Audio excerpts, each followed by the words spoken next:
Assalamualaikum warahmatullahi wabarakatuh, Mas Bro. Cerita dan kata hadir lagi, Mas Bro. Kali ini dengan cerita horor. Cerita tentang dunia supranatural, dunia gaib yang tidak akan bisa diterima dengan logika.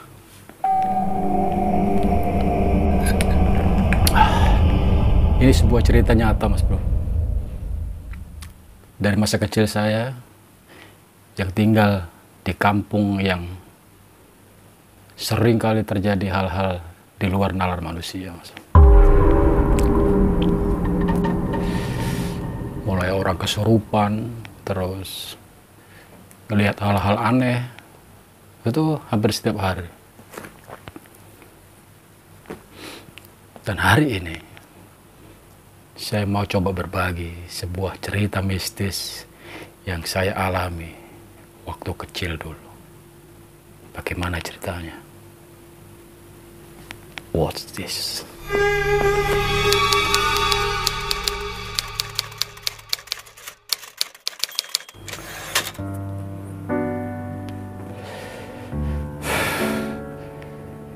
Saya hanya bisa ceritakan kampung kelahiran saya itu terletak berdampingan dengan lapangan golf, Mas.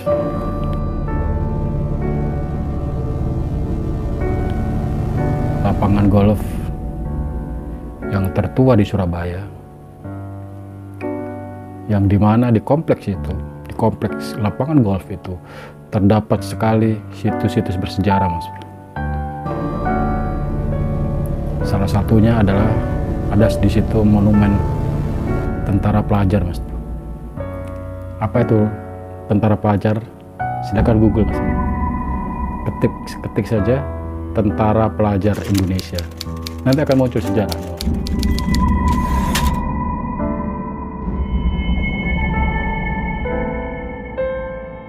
Di lapangan golf itu juga ada tempat yang cukup angker menurut saya, di mana ada sebuah makam tua, makam orang Belanda. Nama lengkapnya saya lupa.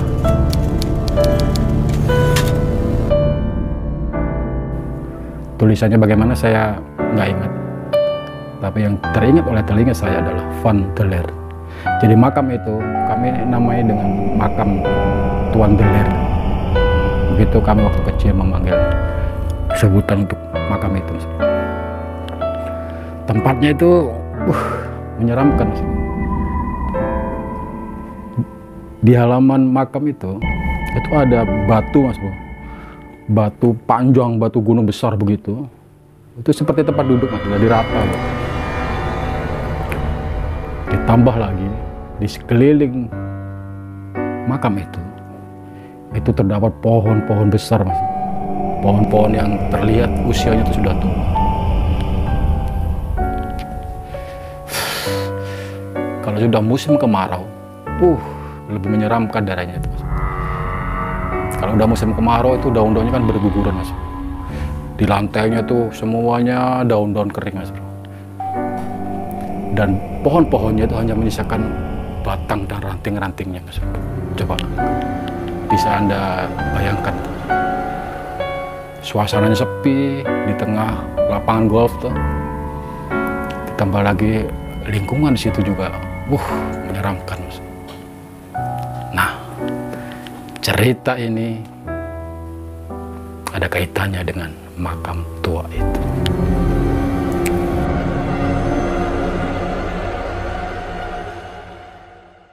Pada suatu hari, saya bersama kawan-kawan saya itu setiap hari, Mas Bro, itu kami mencari uang, Mas Bro, mencari nafkah itu di lapangan golf itu, Mas Bro. Jadi waktu kami SD itu kami mencari uang itu dengan cara ini, Mas Bro, mencuci sepatu pemain golf, Mas Bro. Ya, jadi kalau ada pemain golf yang selesai bermain, sepatunya kan kotor tuh, banyak lumpur kan. Nah, itu sama caddy-nya dikasihkan sama kami, Mas. Jadi kami itu kalau sudah Waktunya orang masuk itu, kami berjajar Mas. Berjajar baris gitu untuk mendapatkan rezeki itu Mas. Kasih sepatunya, lalu kita bersihkan Mas. Sampai bersih, yang kotor-kotor itu kita lap, pokoknya kita bersihkan lah sepatunya. Setelah itu nanti kita dikasih imbalan uang Mas. Kalau nggak salah waktu itu, lupa ingat saya Mas. Sekitar 500-an Mas. 300-500 rupiah lah waktu itu. Tapi dalam satu hari itu kami bisa dapatkan sampai 10.000 Mas. Coba anak SD dapat uang 10.000 tahun segitu, tahun 90-an Mas. Tahun 80-90-an lah. Waktu saya SD. Nah, setiap hari kami lakukan aktivitas itu Mas. Setelah siangnya bekerja sampai sore, selepas maghrib itu kami lalu pulang Mas. Biasanya kami pulang itu berkumpul-kumpul bareng gitu. Dan hari itu adalah Kamis malam Jumat Mas. Kami pulang waktu itu lengkap lah seperti biasa, kami orang-orangnya juga hafal tuh. Udah setelah dapat duit kami berjalan pulang itu sambil menghitung uang Mas. Dapat berapa hari itu kami hitung gitu sambil bercanda-bercanda. Udah pulanglah kami menyebar karena dari turun dari lapangan golf itu ada jalan turunan itu, depannya sudah rumah penduduk. Setelah turun menyebarlah kami pulang ke rumah masing-masing Mas. Berselang beberapa jam Mas, kampung saya itu ramai Mas. Ramai karena ada berita bahwa ada kawan saya tuh belum balik dari rumah Mas. Dia belum balik ke rumah dari kerja yang nyuci sepatu itu Mas. Dan yang anehnya, kami waktu sore itu pulang bersama-sama, saya tuh melihat kawan saya itu ikut juga dalam rombongan itu seperti biasa, formasi lengkap. Tapi anehnya orang tuanya mengatakan bahwa kawan saya itu belum pulang Mas.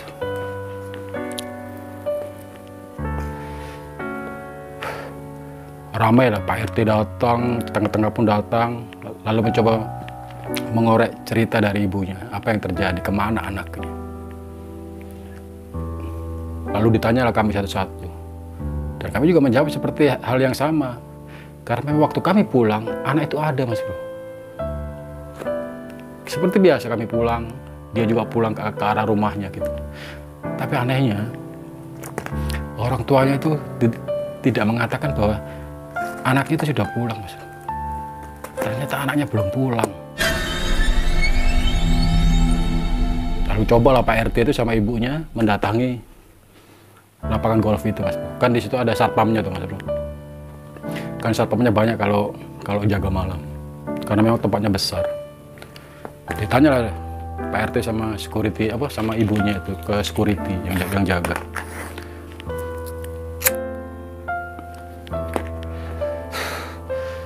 Sewaktu ditanya, security yang jaga pos itu dia bilang tidak tahu anaknya, kawan saya itu. Tapi tiba-tiba ada security lain tuh datang menghampiri. Dia menceritakan sesuatu yang menggembirakan sekaligus membingungkan Mas. Security itu berkata, tadi saya melihat anak sampean itu berjalan ke arah lapangan setelah maghrib. Begitu mendengar cerita dari security itu, Pak RT sama ibunya itu saling berpandangan, terheran-heran. Belum selesai Pak RT dan ibu kawan saya ini terheran-heran, security itu pun bercerita lagi Mas. Tadi saya melihat anak ibu itu berjalan ke tengah lapangan, tapi seperti saya melihatnya dia tidak menapak kaki ke tanah, seperti melayang. Seperti itu kata security-nya. Langsung Pak RT sama ibunya saling berpandang, lalu seperti ada rasa kecurigaan. dan juga rasa takut, Mas. Sewaktu ditanya sama Pak RT, ke arah mana anak ini berjalan? Mendengar perkataan dan pertanyaan Pak RT, ini security diam, Mas. Dia diam sesaat, lalu dia menjawab. Dia tadi berjalan ke arah makam Tuan Berler. Suasana hati Pak RT dan ibunya semakin tak menentu, Mas Bro. Rasa penasaran, rasa takut, kehilangan anaknya. Pokoknya bermacam-macam pikiran orang tuanya, Mas Bro. Lalu Pak RT bersepakat mengumpulkan warga, Mas Bro. Mengumpulkan warga sekitar. Seperti biasa, orang kampung kan masih kepercayaannya masih ini kan. Jadi kalau ada anak hilang itu di kampung waktu zaman itu tuh bawa panci, terus bawa pokoknya peralatan dapur. Itu dilakukan, Mas Bro. Beberapa orang itu masuk ke tengah lapangan, Mas Bro. Sambil mukul-mukul itu, manggil-manggil nama anak itu. Ditemani security, mereka berjalan dengan senter, dengan obor waktu itu, Mas Bro. Ke tengah lapangan itu menuju ke makam itu, Mas. Setelah sampai di makam, dicari ke sana kemari, Mas Bro. Dicari ke sana kemari, nggak jumpa, Mas Bro. Cari ke tempat lain, nggak jumpa juga. Sampai menjelang jam 12 malam, Mas Bro. Kawan saya itu belum ditemukan.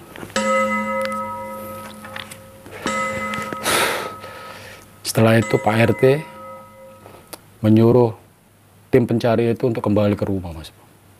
Lalu dikatakan Pak RT itu sama ibunya, baik Ibu, untuk malam ini pencarian kita cukupkan. Kita tunggu sampai besok. Jika besok anak ini belum kembali, kita akan lapor ke polisi sebagai kasus anak hilang.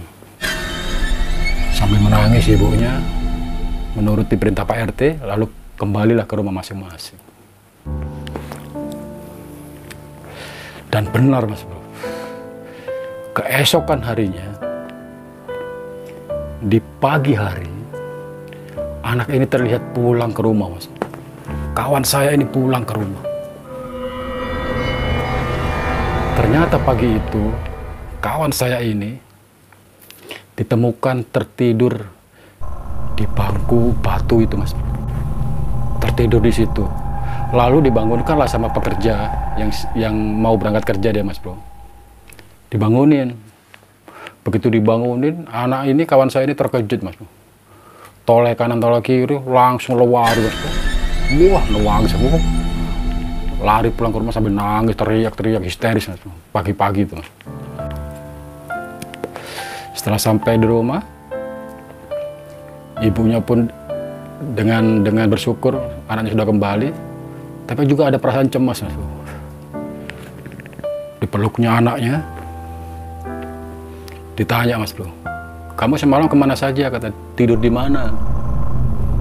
Kawan saya itu nggak menjawab, Mas. Dia hanya duduk termenung, Mas, seperti orang linglung gitu, Mas. Dipanggil-panggil namanya pun diam gitu. Ibunya khawatir, akhirnya dipanggil lah Ustadz. Dibacain doa, alhamdulillah dia tersadar, Mas Bro. Setelah tersadar itu, dia tidak berkata apa-apa, Mas Bro, hanya menangis. Lama sekali dia menangis, Mas Bro. Setelah lama dia menangis, akhirnya dia berhenti menangis, lalu ditanyalah sama ibunya. Dan alhamdulillah kawan saya ini mulai bisa menjawab, Mas Bro. Dia mulai tersadar.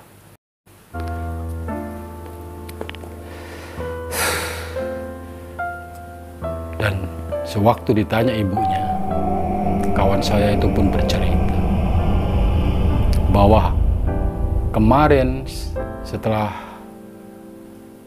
adzan maghrib itu dia melihat seperti ada kakeknya